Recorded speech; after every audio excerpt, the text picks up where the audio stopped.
Hello everyone. Welcome to AK two rankers. और अभी हम करेंगे कंप्यूटर नेटवर्क का यूनिट 2। जो हमारा जो यूनिट का नाम है वो लिंक लेयर से है। जो भी वो OSI मॉडल का जो लिंक लेयर है, जो हमारा सेकंड लेयर होता है OSI मॉडल का, उसके बारे में पढ़ेंगे। तो ये लिंक लेयर होता क्या है? लिंक लेयर एक OSI का सेकंड एक मॉडल होता है जो सेकंड लेयर होता है। लिंक लेयर क्या होता है? OSI मॉडल का सेकंड लेयर है। इसका काम क्या होता है? मतलब डायरेक्ट कम्युनिकेशन करवाता है जो डिवाइस किसी एक सेम नेटवर्क पे होते हैं। जैसे कि एक लैन नेटवर्क के अंदर, जैसे लोकल एरिया नेटवर्क के अंदर, जैसे मान लीजिए कि कोई कोई 2-3 डिवाइसेस है जो एक ही नेटवर्क पे है, तो उनके बीच में डायरेक्ट कम्युनिकेशन करवाना क्या कौन करवाता है? वो लिंक लेयर करवाता है। अब इसके अंदर आता है फ्रेमिंग। फ्रेमिंग का मतलब ही क्या होता है? जैसे फ्रेमिंग का मतलब होता है जो भी डाटा डाटा हम भेजते हैं वो फ्रेम्स के फॉर्म में जाता है। क्या करता है? पहले जो भी डेटा होता है उसको फ्रेम्स के फॉर्म में डिवाइड करता है। उसके बाद जब सेंडर डेटा को सेंड करता है तो लिंक लेयर उस डेटा को फ्रेम्स में ब्रेक करता है। जैसे मान लीजिए कि मैंने कोई एक डेटा भेजा किसी और को, तो जो लिंक लेयर होगा उस डेटा को फ्रेम्स में पहले कन्वर्ट कर देगा। अब फ्रेम्स के अंदर 3 चीज़ होते हैं। एक होता है हेडर, दूसरा होता है पेलोड, तीसरा होता है हमारा ट्रेलर। हेडर के अंदर जो मैक एड्रेस होता है सोर्स और डेस्टिनेशन का। जैसे मान लीजिए मैं भेज रहा हूँ आपको डाटा, मैंने आपको डेटा को शेयर किया, तो मैं एक सोर्स हो गया और आप डेस्टिनेशन हो गया, तो हम दोनों का जो मैक एड्रेस होगा वो हेडर के अंदर होगा। अब पेलोड के अंदर होगा एक्चुअल डेटा जो मैं डेटा आपको भेज रहा हूँ। फिर आता है ट्रेलर। ट्रेलर के अंदर जैसे error detection info like CRC, जो CRC कोड इस्तेमाल करते हैं, वो सब इन्फॉर्मेशन ट्रेलर के अंदर होता है। अब लिंक लेयर में एरर डिटेक्शन एंड करेक्शन। अब मान लीजिए जब भी हम कोई डाटा ट्रांसमिट करते हैं, जैसे मैंने आपको डेटा कुछ भेजा, तो ट्रांसमिशन के टाइम मतलब कुछ प्रोबेबिलिटीज़ होती है, कुछ चांसेस होती है कि डेटा लॉस हो जाए या कुछ एरर आ जाए डेटा में। लिंक लेयर कुछ टेक्निक्स का यूज़ करती है एरर को डिटेक्ट करने के लिए। तो लिंक लेयर क्या करता है? कुछ टेक्निक्स का यूज़ करती है उस एरर को डिटेक्ट करने के लिए। मतलब कैसे कैसे जो एरर अकर हो रहा है उसको डिटेक्ट करेंगे। तो कुछ एरर डिटेक्शन टेक्निक्स हैं। पहला है पैरिटी बिट। जो भी हम डेटा भेजते हैं वो बिट्स के फॉर्म में होता है, तो हम क्या करते हैं एक एक्स्ट्रा बिट तक, जैसे डेटा भेजे तो एक एक्स्ट्रा बिट चेक करते हैं। इससे क्या होता है कि हम पता कर लेते हैं जो हमारा नंबर ऑफ़ वंस इवन है या ऑड। पैरिटी बिट में हम ये करते हैं बस ये चेक करने के लिए कि जो हमारा नंबर ऑफ़ वंस है वो इवन के फॉर्म में या ऑड के फॉर्म में है। इससे हम चेक कर एरर को डिटेक्ट कर सकते हैं। दूसरा आता है चेकसम। चेकसम का मतलब होता है जैसे मान लीजिए कि मैंने जैसे आपको डेटा भेजा, और जो जैसे मैंने सोर्स डेटा भेजा डेस्टिनेशन तक, तो सोर्स पे एक टोटल डेटा होगा और एक डेस्टिनेशन पे टोटल डेटा होगा। हम उसको ना मैच करते हैं, एक एक बिट मिलाते हैं। एक एक बिट जब मिल जाता है, कन्फर्मेशन हो जाता है, तो समझिए कि हमारा कोई डेटा में एरर नहीं आया। चेकसम उसी को बोलते हैं कि इधर से जितना भेजा गया है और उधर से जितना रिसीव हुआ, दोनों को मैच करते हैं चेकसम में। फिर आता है हमारा CRC, cyclic redundancy check. Cyclic redundancy check का मतलब होता है रिपीटेशन चेक। जो भी साइकिल रिपीट करता है उसको चेक करता है। ये मोस्ट पावरफुल होता है हमारा पॉलिनोमियल डिवीजन की बेसिस पर एरर को डिटेक्ट करता है। इस पे एक न्यूमेरिकल आता है CRC कोड जनरेट करने के लिए, इसको मैं अलग से कराऊंगा। मेरा मेन फोकस है अभी थ्योरी पे, क्योंकि आप न्यूमेरिकल नहीं भी करेंगे तो सारा थ्योरी अटेम्प्ट कर सकते हैं, क्योंकि एक आता है, एक इससे आता है, एक सबनेटिंग से आता है यूनिट 3 में। तो आप उसको चाहे तो छोड़ भी सकते हैं, लेकिन मैं उसको दोनों को करवा दूंगा न्यूमेरिकल सेपरेटली अलग से। तो चलते अब आता है एरर करेक्शन टेक्निक्स। मतलब एरर को करेक्ट करने का कौन कौन सा टेक्निक है। वो सब तो था उसको डिटेक्ट करने का, अब उसको हम करेक्ट करेंगे। करेक्ट करने के लिए जो पहला टेक्निक है वो हमारा हैमिंग कोड। ये क्या करता है? डेटा के साथ रिडंडेंट बिट्स भेजता है, जिससे रिसीवर खुद ही एरर करेक्ट कर लेता है। ये क्या करता है? जैसे डेटा भेजा ना, उसके साथ उसका डुप्लीकेट भी भेज देता है, ताकि वो उससे मैच करके चेक कर ले कि कोई एरर है कि नहीं। यूजुअली करेक्शन ज़्यादा कॉम्प्लेक्स एंड कॉस्टली होती है, इसीलिए ज़्यादा केसेस में ओनली डिटेक्शन होती है।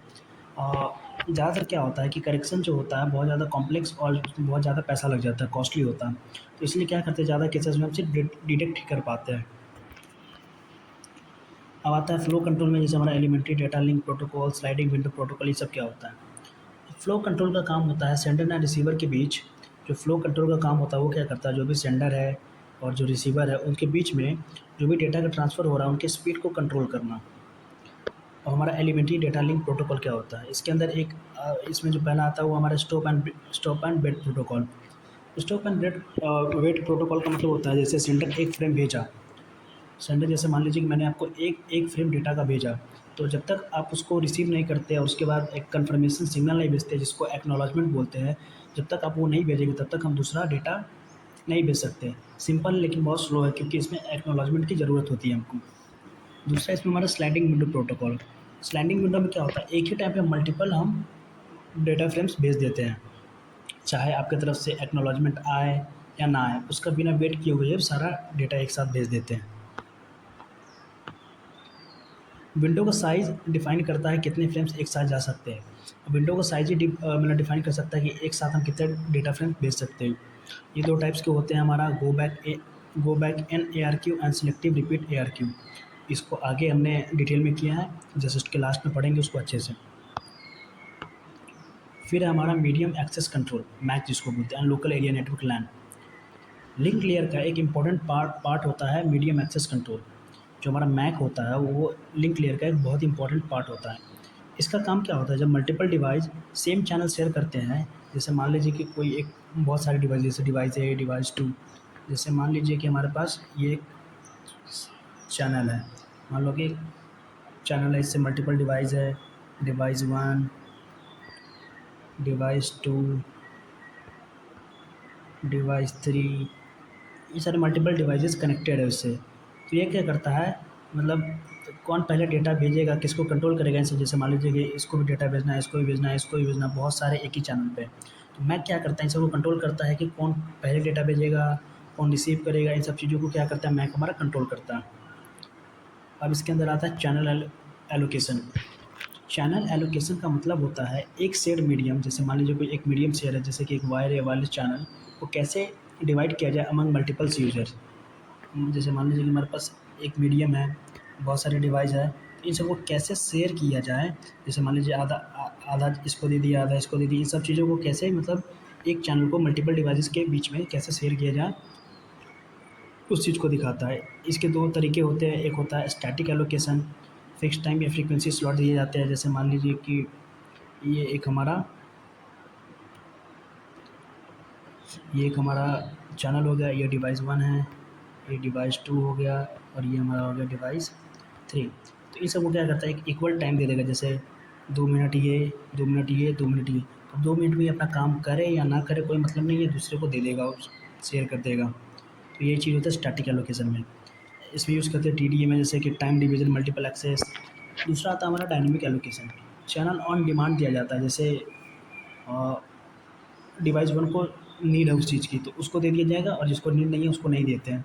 एफिशिएंट है लेकिन बहुत ज़्यादा कॉम्प्लेक्स हो जाता है। जैसे मान लीजिए एक सभी लोगों को नीड बढ़ गई तो उस टाइम प्रॉब्लम आ सकती है। अब मल्टीपल एक्सेस प्रोटोकॉल क्या होता है हमारा, जब मल्टीपल डिवाइस एक ही मीडियम शेयर, जैसे मान लीजिए बहुत सारे डिवाइसेज है, जब एक मीडियम शेयर करते हैं तब कन्फ्लिक्ट या कोलिजन आ सकता है। जैसे अभी बात कर रहे थे कि एक ही टाइम पे सबको नीड हो गई तो कैसे करेंगे, तो उस टाइम कन्फ्लिक्ट आए जिसको कोलिजन बोलते हैं। उससे बचने के लिए मल्टीपल एक्सेस प्रोटोकॉल यूज़ किया जाता है। मतलब उस सबसे बचने के लिए हम क्या करते हैं, मल्टीपल एक्सेस प्रोटोकॉल का यूज़ करते हैं। पहला हमारा रैंडम एक्सेस प्रोटोकॉल, जिसके अंदर हम अलोहा का यूज़ करते हैं। अलोहा मतलब जब मन करे तब डेटा भेज दो। अलोहा का मतलब क्या होता है, जब मन करे तब डेटा भेज दो। प्योर अलोहा का मतलब होता है कोलिजन का ज़्यादा चांसेस।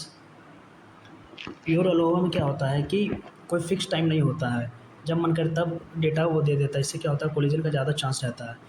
सलोटेड अलोहा का मतलब होता है कि एक टाइम स्लॉट डिफाइंड होता है, मतलब क्या इस टाइम में ही तुमको वो जो भी डिवाइस है, क्या बोलते हैं, जो भी मीडियम है, मतलब स्लॉटेड में जैसे मान एक टाइम स्लॉट होता है कि इस टाइम पे इस डिवाइस को वो रिसोर्सेज मिलेगा, इस डिवाइस को इस टाइम पे रिसोर्सेज मिलेगा। तो एक टाइम स्लॉट डिफाइंड होता है उसको स्लॉटेड अलोहा में।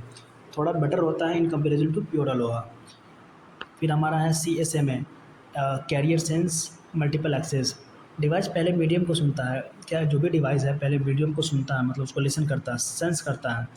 अगर जब वो फ्री होता है तभी डेटा भेजता है। जैसे मान लीजिए कि हमारे जो भी हमारा ये मीडियम है, तो डिवाइस क्या करता है, जो भी डिवाइस है पहले उसको सेंस करेगा क्या ये फ्री है, फ्री होने के बाद क्या करेगा, यहाँ से डेटा को सेंड करेगा। अब इसके कौन कौन से वेरिएंट्स है, पहला है one persistent CSMA, non persistent CSMA, P persistent CSMA। अब आता है लैन स्टैंडर्ड्स। मोस्ट कॉमन जो लैन स्टैंडर्ड्स है, और हमारे पास कितने लिखे हुए हैं, सिर्फ 4 लिखे हुए हैं। एक PYQ में वो आया था 5।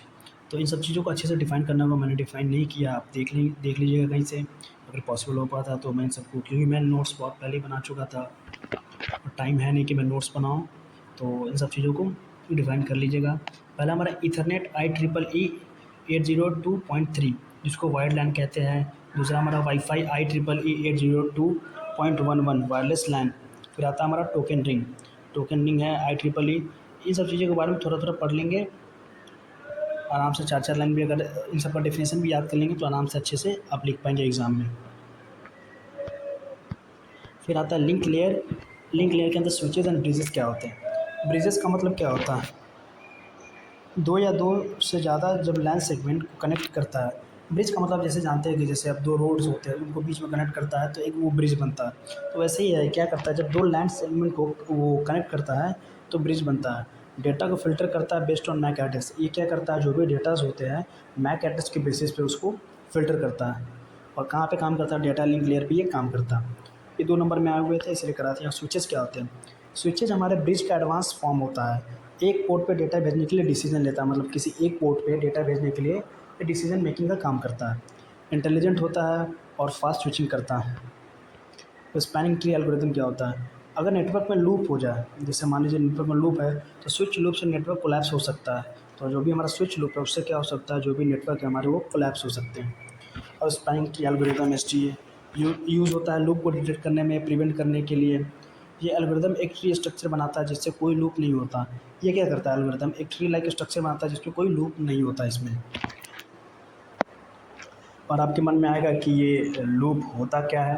तो लूप का मतलब जैसे मान लीजिए कि आप जब डेटा फ्रेम्स भेजें तो वो क्या होगा, घूमते रहेगा एक सर्कुलर पाथ में, वो कभी भी डेस्टिनेशन के पास पहुंच ही नहीं पाएगा। तो उनको डिटेक्ट करने के लिए हम स्पैनिंग ट्री का यूज़ करते हैं। और ये ट्री स्ट्रक्चर बनाता है जिसमें कोई लूप नहीं होता। अब आते हैं गो बैक एन प्रोटोकॉल होता क्या है। गो बैक एन प्रोटोकॉल क्या होता है, एरर कंट्रोल एक एरर कंट्रोल है जो स्टॉप एंड वेट से बेटर होता है। मतलब जो हमारा स्टॉप एंड वेट प्रोटोकॉल होता है उससे बेटर होता है। इसमें क्या करता है, सेंडर मल्टीपल फ्रेम्स एक साथ भेजता है बिना वेट किए हुए इंडिविजुअल एक्नॉलेजमेंट का। इंडिविजुअल एक्नॉलेजमेंट का मतलब होता है कि हर एक डेटा फ्रेम्स के बाद एक्नॉलेजमेंट सेंड करना, मतलब कन्फर्मेशन सिग्नल भेजना हो, जैसे कि डेटा आ गया। इसमें जब मल्टीपल जाते हैं तब वो एक्नॉलेजमेंट हमारा भेजता है कि हाँ डेटा रिसीव हो गया। अगर कोई एक डेटा फ्रेम या एरर या मतलब डेटा का लॉस हो जाता है तो उसमें हमको फिर से दोबारा सारा भेजना पड़ता है डेटा। जैसे मान लीजिए कि मेरे पास है डेटा फ्रेम 1 2 3 4, मान लीजिए कि डेटा 1 2 3 हमारा रिसीव्ड हो गया है, लेकिन जो डेटा 4 था वो लॉस हो गया। तो हमको फिर से 1 2 3 एंड 4 सब दोबारा भेजना पड़ेगा। ये सबसे बड़ा एडवांटेज है। इससे हमारा क्या होता है, जो भी बैंडविड्थ होता है उसका लॉस होता है बहुत बड़ा। अब इसमें क्या आता है, सेंटर के पास एक विंडोज़ होती है, मतलब जो भी हमारा सेंटर होता है उसके पास एक स्लाइडिंग विंडो होता है, जैसे कि मान लीजिए साइज़ 4, जिसमें वो एक बार में ही 4 फ्रेम सेंड कर सकता है। और पीछे पढ़े भी थे कि जो कितना मल्टीपल डेटा भेजेंगे डेटा फ्रेम्स वो किस पर डिपेंड करता है, it depends on the size of हमारा स्लाइडिंग विंडो के ऊपर। अगर किसी फ्रेम का एक्नॉलेजमेंट नहीं आता, जैसे मान लीजिए किसी फ्रेम का एक्नॉलेजमेंट नहीं आया, उस फ्रेम का मतलब जो भी डेटा लॉस हुआ है, तो क्या करेंगे, फिर से सारा डेटा भेजना पड़ता है। जैसे मान लीजिए कि यहाँ पे एक एग्जांपल दे दीजिएगा। सेंडर फ्रेम 1 2 3 4 सेंड करता है, रिसीवर को 1 एंड 2 रिसीव कर किया करके एक्नॉलेजमेंट भेज दिया कि 1 एंड 2 रिसीव हुआ, 3 4 नहीं आया, डाटा 3 लॉस्ट हो गया। तो अब ये क्या करेगा, फिर से 1 2 3 एंड 4 को दोबारा से ये फिर भेजेगा रिसीवर के पास। इसके फीचर्स क्या क्या है, एफिशिएंट होता है स्टॉप एंड वेट से, मतलब मल्टीपल फ्रेम्स एक साथ भेजते हैं बेटर तरीके से। स्लाइडिंग विंडो मैकेनिज्म का यूज़ करता है। Recents multiple frames if one frame fails, मतलब क्या करता है, जैसे मान लीजिए कि अगर एक फ्रेम भी फेल हो जाता है तो फिर से वो सारा फ्रेम्स को भेजता है। डिसएडवांटेज क्या है, वेस्टेज ऑफ बैंडविड्थ, मतलब बैंडविड्थ का बहुत ज़्यादा वेस्ट होता है in case of single error. अगर एक भी एरर आता है तो फिर से सारा डेटा भेजना पड़ता है, ये एक डिसएडवांटेज है। अगर एक फ्रेम भी एरर अगर मतलब एक फ्रेम में भी एरर आ जाता है देन उसके बाद सारे फ्रेम्स दोबारा सेंड किए जाते हैं। वही बात को दोबारा कह रहा है कि अगर एक फ्रेम में भी एरर होता है तो उसको सारा दोबारा से भेजा जाता है। अब आता है हमारा सिलेक्टिव रिपीट प्रोटोकॉल। ये क्या होता है, एक एडवांस एरर कंट्रोल प्रोटोकॉल है जो गो बैक एन से बेटर है। इसमें क्या होता है, जैसे मान लीजिए कि जो डेटा लॉस्ट होता है हम सिर्फ उसी को भेजते हैं। गो बैक एन में क्या करते हैं, जैसे मान लीजिए 4 डेटा फ्रेम्स भेजे, 4 में से कोई एक लॉस हो गया तो हम दोबारा चारों भेजेंगे। लेकिन सिलेक्टिव रिपीट में क्या होता है, जैसे मान लीजिए कोई एक डेटा हमारा लॉस हुआ तो हम सिर्फ वही डेटा भेजते हैं जो हमारा लॉस हुआ। इसका मतलब है कि error resend only that frames not all after 8, मतलब सिर्फ वही भेजेगा जो लॉस हो गया। वर्किंग क्या है, सेंडर एंड रिसीवर दोनों के पास विंडोज़ होती है। इसमें क्या होता है कि जो भी सेंडर होते हैं और जो रिसीवर्स होते हैं दोनों के पास विंडोज़ होता है। जैसे साइज़ 4 मान लिए, सेंडर्स मल्टीपल फ्रेम सेंड करता है बिना वेट किए हुए। Receiver out of order frames की एक्सेप्ट करता है, जो भी आउट ऑफ ऑर्डर फ्रेम्स होता है उसको भी एक्सेप्ट करता है। रिसीवर एक्नॉलेजमेंट सेंड करता है हर एक फ्रेम्स के लिए सेपरेटली, इसमें हर एक फ्रेम्स के लिए सेपरेटली एक्नॉलेजमेंट देता है। अगर कोई फ्रेम की एक्नॉलेजमेंट नहीं आया तो सिर्फ वही फ्रेम्स रिसेंड करते हैं। इसमें क्या होता है, हर एक इंडिविजुअल, जैसे डेटा 1 गया तो एक्नॉलेजमेंट मिला, डेटा 2 गया तो एक्नॉलेजमेंट मिला, और जैसे मान लें डेटा 3 का एक्नॉलेजमेंट नहीं आया, मतलब कन्फर्मेशन सिग्नल नहीं आया, तो सिर्फ डेटा 3 को ही भेजेंगे, ना कि डेटा 1 2। एग्जाम्पल भी दिया हुआ है, लिख लेंगे खुद से। अब फीचर्स क्या है, एफिशिएंट बैंडविड्थ यूज़, मतलब बैंडविड्थ का यूज़ अच्छे से होता है, क्योंकि हमको पता है जो डेटा लॉस होता है सिर्फ उसी को भेजते हैं। और सेकंड पॉइंट पे भी वही लिखा हुआ है, ओनली मिसिंग फ्रेम रिसेंट होती है, जो भी जो भी हमारा मिसिंग फ्रेम होता है वही सिर्फ सेंड होती है। Receive out of order frames, जो भी आउट ऑफ ऑर्डर फ्रेम्स होता है उन सबको रिसीव कर लेता है। हाई परफॉर्मेंस होता है इन हाई एरर नेटवर्क्स, मतलब हाई एरर नेटवर्क में इसकी अच्छी परफॉर्मेंस होती है। और बस इतना ही था हमारा। और यहाँ पे हमारा यूनिट 2 जो था ख़त्म हो गया है। इससे जो एक न्यूमेरिकल है सीआरसी कोड जनरेशन से, वो मैं अलग से अपनी वीडियो में करवा दूँगा। इसको अच्छे से तैयार कर लीजिएगा। और इसमें कुछ कुछ चीज़ें हैं जो मैंने बहुत छोटे में लिखा है, जैसे कि ये लैंड स्टैंडर्ड्स है, ये ज़्यादा कुछ इंपॉर्टेंस बहुत ज़्यादा ही है, इसमें से 5 को याद करना है। मैंने 4 लिखे, आपको ये देख सकते हैं। इन सब का डेफिनेशन देख लेना है कि क्या है क्या नहीं, कैसे काम करता है, मतलब ओवरऑल ये कहना क्या चाहता है, उन सब चीज़ों के बारे में देख लीजिएगा। एंड नेक्स्ट आते हैं कि इसमें एक और टॉपिक है जो हमारा है अलोहा। अलोहा के बारे में अच्छे से पढ़ लीजिएगा। अलोहा 2 टाइप के होते हैं, एक प्योर अलोहा होता है, एक स्लॉटेड अलोहा होता है। प्योर में हमारा होता है कि फिक्स टाइम पार्टीशनिंग नहीं होता, इसमें एक स्लॉट दिया होता है कि हाँ इस टाइम तक वो रिसोर्स का यूज़ करेगा। इसको अच्छे से देख लीजिएगा। उसके बाद जितने भी टॉपिक थे मैंने करवा ही दिए हैं, इसके अलावा यूट्यूब में कुछ है नहीं, और जितने पीवाईक्यूज़ थे इसमें ही कवर हो गए हैं। और कुछ कुछ टॉपिक्स हैं जो अभी भी हम कह रहे हैं कि जो अभी थोड़ी देर पहले वीडियो अपलोड की थी जिसके अंदर मोस्ट इंपॉर्टेंट फॉर एग्ज़ाम डाला था, उसमें से 3-4 टॉपिक्स ऐसे हैं जो मैंने नहीं करवाए हैं। उन सब के लिए जो जो टॉपिक छूट गए, यूनिट 1 से भी एक टॉपिक छूटा हुआ है, उन सबको भी एक सेपरेट वीडियो में अलग से, क्योंकि मुझे नोट्स बनाने पड़ेंगे, लिखने पड़ेंगे, तो मैं लिख के आज शाम से पहले सारे अपलोड कर दूँगा। और आज यूनिट 2 हो रहा है, यूनिट 1 ऑलरेडी अपलोडेड है, आप देख सकते हो उसको, और प्लेलिस्ट बना दिया हूँ मैं, वहाँ पे जाके चेक कर लेंगे। उसके बाद क्या करना है, शाम तक यूनिट 3 भी हो जाएगी, कल यूनिट 4 और 5 हो जाएगा। परसों आपके पास पूरा दिन का टाइम रहेगा जहाँ पे आप रिवीजन करेंगे। तो अच्छे से प्रिपरेशन कीजिए। नोट्स आपको टेलीग्राम पे मिल जाएंगे, और चाहे तो आप वेबसाइट पे भी जा सकते हैं एकेटिव रैंकर्स पे, वहाँ से भी आपको मिल सकते हैं। तो best of luck for your exam. अच्छे से पढ़िए और फुल्ली डिपेंडेंट इन सब चीज़ों पे नहीं रहिए, क्योंकि ये बहुत ज़्यादा शॉर्ट होते हैं, ये सब चीज़ें दिमाग से मिस आउट होने के चांसेस रहते हैं। तो प्रॉपर रिवीजन करना भी ज़रूरी है। इससे है कि आप एक एवरेज मार्क्स ला सकते हैं 70 टू 80% के अराउंड। मेरे खुद आते थे लगभग, जितने भी सेमेस्टर में आए 80+, मतलब 8.8 से ऊपर ही से हमारा एसजीपीए बना है। तो मैं सिर्फ ऐसे ही पढ़ के जाता हूँ तो मेरे बन जाते थे। तो मैं चाहूँगा कि आप लोग भी ऐसे ही पढ़ के जाएँ, आराम से बन जाएंगे। क्योंकि आप अगर थर्ड ईयर में हैं तो इतने तो सेंस होगा ही कि आप कोई भी चीज़ समझ के लिख सकते हैं, बस वही चाहिए होता है। मैंने बच्चों में एक कमज़ोरी पकड़ी कि जैसे बच्चे होते हैं ना, चीज़ों को समझ नहीं पाते हैं, लिखना उनको आता है बस समझ नहीं पाते हैं। तो बस उसी चीज़ को मैं यहाँ पे वो चीज़ें कर रहा हूँ कि वो उसको समझ में भी आए, और एक स्ट्रक्चर देता हूँ कि कैसे एग्ज़ाम में लिखना। तो चलिए, बेस्ट ऑफ लक, तैयारी करते रहिए, इसको अच्छे से पढ़िए। और इसका जब अब जब एग्ज़ाम देने जाते हैं ना, उससे एक रात पहले क्या किया कीजिए, एक छोटा नोट्स बनाया कीजिए। जैसे ऐसे लिख लीजिए, फ्रेमिंग में पहला पॉइंट होता है हेडर, फिर होता है पेलोड, फिर होता है ट्रेलर। मतलब हेडिंग क्या, जो जो सब हेडिंग्स हैं उन सबको लिख लिख के, ताकि जो मेन हेडिंग्स होते हैं वो याद हो जाए। क्योंकि आप जब आपको वो हेडिंग्स याद रहेंगे तो आप उसके अंदर लिख सकते हैं, क्योंकि आपको पता, इतना भी नहीं है कि आपको कुछ पता नहीं होगा, कि अब इतने बड़े हो चुके हैं आपकी चीज़ों को आप अच्छे से समझ सकते हैं।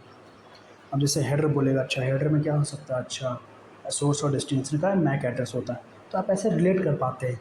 हम डायरेक्ट पढ़ेंगे तो आपको कोई भी चीज़ समझ में नहीं आएगा, भले ही हिंदी में लिखा हुआ है, इंग्लिश में लिखा हुआ है या इंग्लिश में लिखा हुआ है।